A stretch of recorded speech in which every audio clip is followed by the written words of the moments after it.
네, 여러분 안녕하십니까? 9월 셋째 주 말씀 우리가 함께 나누도록 하겠습니다. 오늘 말씀의 제목은 이제는 돌이킬 수 있습니다 라는 제목을 가지고 함께 나눠보도록 하겠습니다. 오늘 말씀은 열왕기하 17장 13절부터 23절까지 말씀입니다. 열왕기하 17장 13절부터 23절까지의 말씀 제가 읽도록 하겠습니다. 그런데도 주님께서는 이스라엘과 유다의 여러 예언자와 선견자를 보내어서 충고하셨다. 너희는 너희의 그 악한 길에서부터 돌아서서 내가 너희 조상에게 명하고 또 나의 종 예언자들을 지켜 내가 너희에게 준 그 모든 율법에 따라 나의 명령과 나의 율례를 지켜라. 그러나 그들은 끝내 듣지 아니하였고 주님이신 그들의 하나님께 신실하지 못하였던 그들의 조상들처럼 완고하였다. 그리고 주님의 율례와 주님께서 그들의 조상과 세우신 언약과 그들에게 주신 경고의 말씀을 거절하고 헛된 것을 따라가며 그 헛된 것에 미혹되었으며 주님께서 본받지 말라 명하신 이웃 나라들을 본받았다. 또 그들은 주님이신 그들의 하나님께서 주신 그 모든 명을 내버리고 쇠를 녹여 부어 두 송아지 형상을 만들었으며 아세라 목상을 만들어 세우고 하늘의 별들에게 절하며 바알을 섬겼다. 그들은 또한 자기들의 자녀들을 불살라 제물로 바치는 일도 하였다. 그리고 복술도 하고 주문도 외우고 주님께서 보시기에 악한 일을 함으로써 주님께서 진노하시게 하였다. 그러므로 주님께서는 이스라엘에게 크게 진노하셨고 그들을 그 면전에서 내쫓으시니 남은 것은 유다 지파뿐이었다. 그러나 유다도 또한 그들의 주님이신 하나님의 명령을 잘 지키지 아니하고 이스라엘 사람들이 만든 규례를 그대로 따랐다. 그리하여 주님께서는 이스라엘의 모든 자손을 내쫓으시고 그들을 징계하여 침략자들의 손에 넘겨주셔서 마침내는 주님의 면전에서 내쫓기까지 하였다. 그래서 이스라엘은 다윗의 집으로부터 갈라졌으며 이스라엘은 느바세 아들 여로보암을 왕으로 삼았고 여로보암은 또한 이스라엘이 주님을 버리고 떠나서 큰 죄를 짓도록 만들었다. 이렇게 하여 이스라엘 자손은 여로보암이 지은 그 모든 죄를 본받아 그대로 따라갔고 그 죄로부터 돌이키려고 하지 않았다. 마침내 주님께서는 그 종 예언자들을 보내어 경고하신 대로 이스라엘을 그 면전에서 내쫓으셨다. 그래서 이날까지 이스라엘은 자기들의 땅에서 아시리아로 사로잡혀가 있게 된 것이다. 네,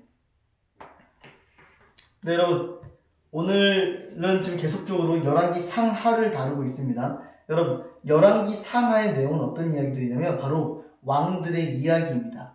다윗에서부터 시작하여 솔로몬으로 이어지며 이스라엘은 굉장히 부강한 나라가 되었습니다. 그냥 나라가 번영되어지는 과정 속에 솔로몬이 큰 실수를 합니다. 여러 나라의 문화들을 받아들이게 되고 그 과정 가운데에서 우상 신들의 문화까지도 들어오게 됩니다. 그리고 그 백성들은 하나님이 아닌 우상 신들을 섬기는 것으로 죄를 범하게 되어 결국 솔로몬 다음 세대에 이르러 나라가 두 나라로 갈라지게 됩니다. 그 나라가 한 나라가 남유다이고 한 나라가 북이스라엘입니다. 여러분, 이 남유다와 북이스라엘의 되게 재밌는 공통점은 두 나라 모두 20명의 왕들이 다스렸다는 것입니다. 그러나 성경에서 기록되어져 있기를 북이스라엘은 20명의 왕 중에 선한 왕이 하나도 없었다라고 기록되어져 있는 반면에 남유다는 20왕 중에 선한 왕이 8명은 존재하였다라고 성경에 기록되어져 있습니다. 이런 것의 결과를 통해서 어쩌면 북이스라엘은 남유다보다 훨씬 더 일찍 멸망을 하게 되었던 것 같습니다. 열왕기상 13장 33절부터 34절 말씀에 보면 북이스라엘 그 초대 왕이 어떤 왕이었는지가 기록되어져 있습니다. 북이스라엘의 초대 왕 13장 33절부터 34절까지 열왕기상 13장 33절부터 34절 말씀해 보면 이 기록된 말씀에 여로보암이 이 일 후에도 그의 악한 길에서 떠나 돌이키지 아니하니 라고 기록되어져 있습니다. 북이스라엘 맨 처음 초대 왕의 기록이 이와 같았다는 것은 북이스라엘의 역사가 어떻게 흘러갈 것인지에 대해서 어쩌면 예견하고 있는 것만 같습니다. 북이스라엘의 수많은 왕들이 지나왔습니다. 아까도 이야기했다시피 북이스라엘에는 20명의 왕들이 다스렸고 그 왕들 중에서 선한 왕이 하나도 없었다라고 기록되어져 있습니다. 그 모든 왕조들이 멸망하는 그 상황 가운데에서 성경은 뭐라고 기록되어져 있냐면 여로보암의 길로 행하여 라는 동일한 말로써 그 모든 왕들의 끝을 맺고 있습니다.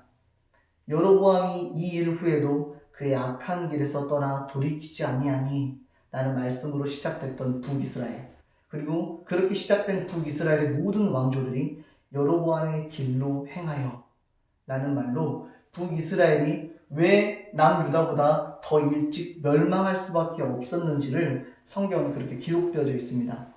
북이스라엘 수많은 왕들의 역사들이 계속적으로 진행하는 과정 중에 오므리 왕조의 그 일들이 이제 시작되어지고, 그 중에서 북이스라엘의 아합 왕이 이제 존재하게 됩니다. 이 아합 왕은 북이스라엘의 그 역사 가운데서 어쩌면 가장 어둡고 가장 우상 숭배가 심했던, 그 절정기에 다다랐던 그런 시대처럼 보입니다. 북이스라엘 아합 왕이 어떻게 기록되어져 있냐면 열왕기상 16장 29절부터 30절 말씀 한번 살펴보도록 하겠습니다. 열왕기상 16장 29절부터 39절까지 말씀 제가 읽도록 하겠습니다. 유다의 아사왕 제38년에 오므리의 아들 아합이 이스라엘의 왕이 되어서 사마리아에서 이스라엘을 22해 동안 다스렸다. 오므리의 아들 아합은 그 이전에 있던 왕들보다 더 심하게 주님께서 보시기에 악한 일을 하였다. 가면 갈수록 더 망가지고 있는 그들. 아합 왕은 이세벨이라는 시대에 정말 악한 여인으로 정말 이렇게 기록되어져 있는 그런 아내를 맞이하게 되면서 그 나라의 끝은 정말 알 수 없는 그런 혼돈의 시간들로 접어들게 됩니다. 이렇게 무너져버린 그들, 마치 하나님 없이, 하나님과 상관없이 살아가는 그들의 모습이 계속적으로 나아가다 보면 그 끝이, 결과가 어떻게 되어지는지를 성경은 기록하고 있는 것만 같습니다. 이러한 시대, 이러한 왕들이 계속적으로 다스리며 이러한 역사들이 반복되어져 가는 그 이스라엘의 그 나라 가운데서도 하나님은 선지자들을 계속적으로 보내셔서 그들이 돌이킬 것을 계속적으로 권면하고 계십니다. 당시 아합 왕이 다스리던 그 시대에는 두 선지자가 있었습니다. 엘리야와 엘리사였습니다. 하나님은 엘리야를 보내셔서 비를 멈추게 하십니다. 여러분, 비를 멈춘다라는 말이 그냥 어떤 하나의 사건들로 정해진 그런 이야기들이 아니라 조금 더 살펴보면 이때 아합 왕의 그 시대에는 바알과 아세라 신을 아주 심하게 섬기고 있던 그런 시대였습니다. 그리고 바알과 아세라 신은 비를 다스리는 신이었습니다. 하나님은 엘리야를 통해 비를 멈추게 하심으로 인해 그 나라 백성들에게 너희가 섬기고 있는 그 바알과 아세라 신이 얼마나 의미 없고 허망한 것인지, 얼마나 헛된 것인지 하나님 이 사건들을 통해 보이신 것입니다. 그러나 그들은 그런 것에 전혀 관심을 두지 않았습니다. 오히려 더 바알과 아세라 신을 섬기기를 힘썼습니다. 이러한 과정들을 바라보며 엘리야는 다시 아합 왕을 찾아가게 됩니다. 그리고 이야기합니다. 바알 선지자와 아세라 선지자를 다 갈렙산에 모아주십시오. 내가 그곳에서 정말 하나님이 어떤 존재인지를 보이겠습니다. 이러한 의미 가운데에서 모든 선지자들이 함께 모이게 됩니다. 그리고 그 백성들에게 정말 하나님이 어떤 분이신지 너희들은 보아라 라는 그런 의미로 바알 선지자와 아세라 선지자에게 각각 신들의 이름을 부르라. 그리고 너희들이 함께 제사를 지내 제물을 준비하라. 그리고 나서 각자 불을 붙이지 말고 제물을 바쳐 불로써 응답하시는 신이 하나님이심을 우리가 한번 보자. 누가 정말 하나님이신지 한번 보자. 이렇게 이야기를 합니다. 바알과 아세라를 섬기는 그 선지자들도 제물을 준비하고 엘리야도 제물을 준비합니다. 그리고 나서 그때가 되었을 때 하나님은 엘리야의 그 제물을 불로써 응답하심을 받으십니다. 그러나 바알과 아세라의 그 신들을 섬기는 선지자의 제물에 어떠한 반응도 일어나지 않습니다. 그것들을 발견하고 엘리야가 백성들에게 선포합니다. 누가 정말 하나님이냐? 그리고 나서 백성들과 함께 당시에 그곳에 모여 있었던 바알과 아세라 선지자를 다 몰살시킵니다. 그리고 나서 엘리야가 기도합니다. 하나님, 비를 내려 주십시오.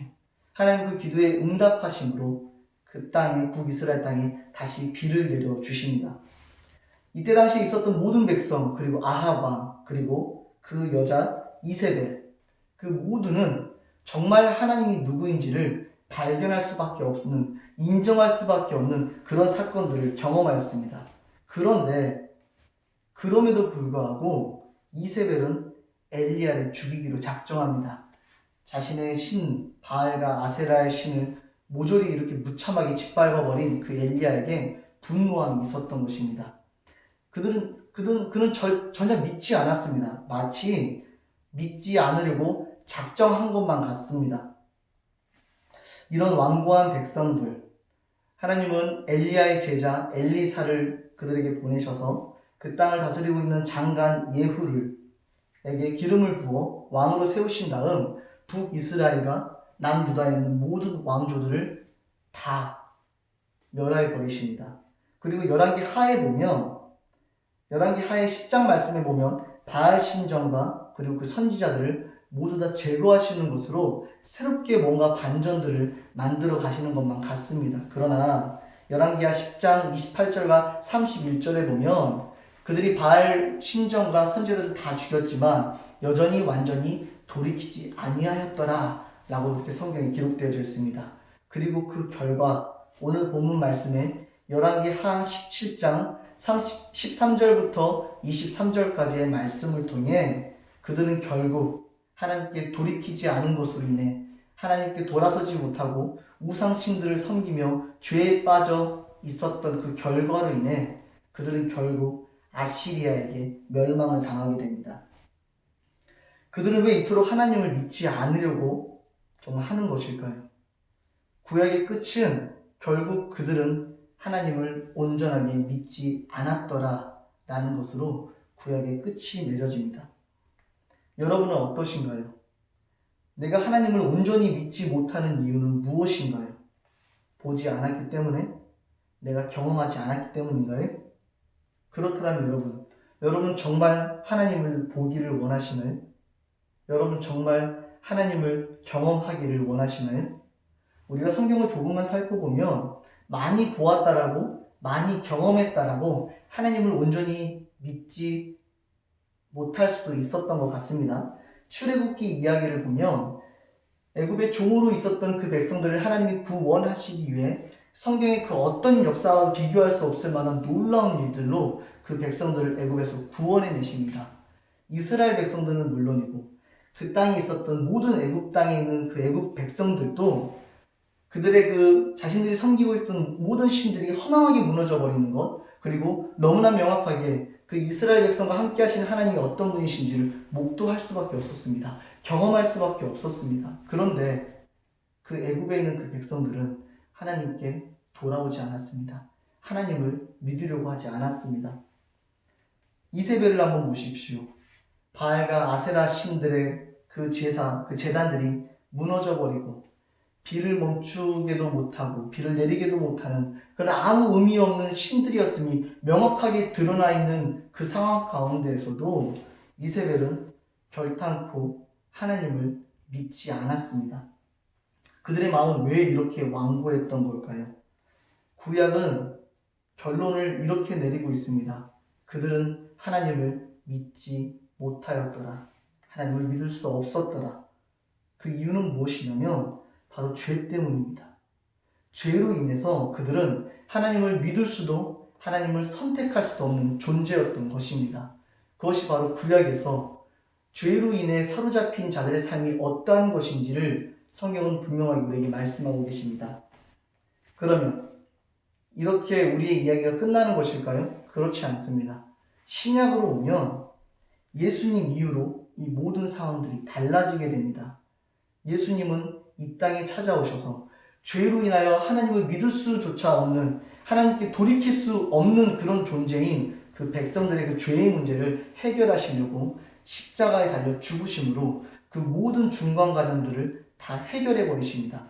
이 말이 어떤 의미냐면 죄를 지을 수밖에 없는 존재에서 죄를 짓지 않을 수도 있는 존재가 되었다는 것입니다. 하나님을 믿지 못하는 존재에서 하나님을 믿을 수도 있는 존재가 되었다는 말입니다. 여러분, 이 말의 의미가 얼마나 특별한 것인지 여러분 꼭 기억하셨으면 좋겠습니다. 우리는 이제 달라질 수 있습니다. 우리는 이제 돌이킬 수 있습니다. 구약의 이전에는 그들은 스스로 선택할 수가 없었습니다. 이 죄의 문제 때문에 도저히 하나님을 바라볼 수조차 없었습니다. 그러나 지금은 하나님이 이 죄의 문제를 해결하시고 우리에게 말씀하고 계십니다. 마태복음 7장 7절 말씀에 보면 하나님 우리에게 이렇게 말씀하십니다. 구하라 그리하면 너희에게 주실 것이요 찾으라 그리하면 찾아낼 것이요 문을 두드리라 그리하면 너희에게 열릴 것이니 8절 구하는 이마다 받을 것이요 찾는 이는 찾아낼 것이요 두드리는 이에게는 열릴 것이니라. 이제는 우리는 구할 수 있습니다. 이제는 우리는 찾을 수 있습니다. 만약 여러분의 마음 가운데 정말 하나님을 보기를 원하고 정말 하나님을 경험하기를 원한다면 여러분이 여러분의 입술을 열어 하나님께 구하시기를 바랍니다. 하나님을 찾으시기를 바랍니다. 하나님께 노크하여 두드리시기를 바랍니다. 그러면 성경에서 우리에게 말씀하신 것처럼 구약에서는 정말 어쩔 수 없는 죄를 지을 수밖에 없는 그런 존재였던 우리가 이제는 언제든지 죄를 짓지 않을 수도 있는 존재, 하나님을 믿을 수 있는 존재, 구하면, 찾으면, 두드리면 하나님의 자녀로서 돌이킬 수 있는 자가 되었다는 것을 여러분 꼭 기억하셨으면 좋겠습니다. 하나님이 여러분과 함께하고 계십니다. 여러분 마음 가운데 하나님을 알고자 하는 마음, 이런 정말 하나님과 상관없이 살아가는 이 세상이 얼마나 추악하고 얼마나 악한 모습으로 변해가고 있는지를 목도하고 있는 이러한 시대 가운데에서 여러분 마음에 정말 해답이 무엇인가? 정말 이렇게 교회에서 말씀하고 계시는 하나님은 정말 어떠한 존재인가? 궁금해지는 그런 일들이 여러분의 마음 가운데, 여러분 삶 가운데 정말 시작될 수 있기를 예수 그리스도 이름으로 축복하며 기도합니다. 다 같이 기도하시겠습니다. 하나님 감사합니다. 오늘도 이 시간 짧은 말씀들을 통해서 정말 이전에는 정말 죄를 지을 수밖에 없는 존재였던 우리가 이제는 정말 하나님께 돌이킬 수 있는 존재, 하나님의 이름을 구할 수 있는 존재가 되었음을 알게 하시며 참으로 감사합니다. 우리가 구약을 통해서 구약의 이러한 이야기를 통해 깨닫게 하여 주시옵소서. 나는 그럴 수밖에 없는 존재였다. 그러나 이제는 예수 그리스도를 통하여 이제는 우리가 돌이킬 수 있는 자, 정말 하나님을 찾을 수 있는 자, 하나님께 나아갈 수 있는 자, 변화할 수 있는 자가 되었다라는 것을 우리는 다시 한번 마음속에 새기게 하여 주시옵소서. 그래야 더욱더 하나님을 알아가게 하여 주시옵소서. 하나님 안에서 살아간다는 것이 어떠한 의미인지 분명한 믿음을 가지고 살아갈 수 있는 하나님의 자녀가 될 수 있도록 우리의 삶 가운데 역사하여 주시옵소서. 모든 일들을 이루실 주님을 기대하며 살아계신 예수님의 이름으로 감사하며 기도하였습니다. 아멘.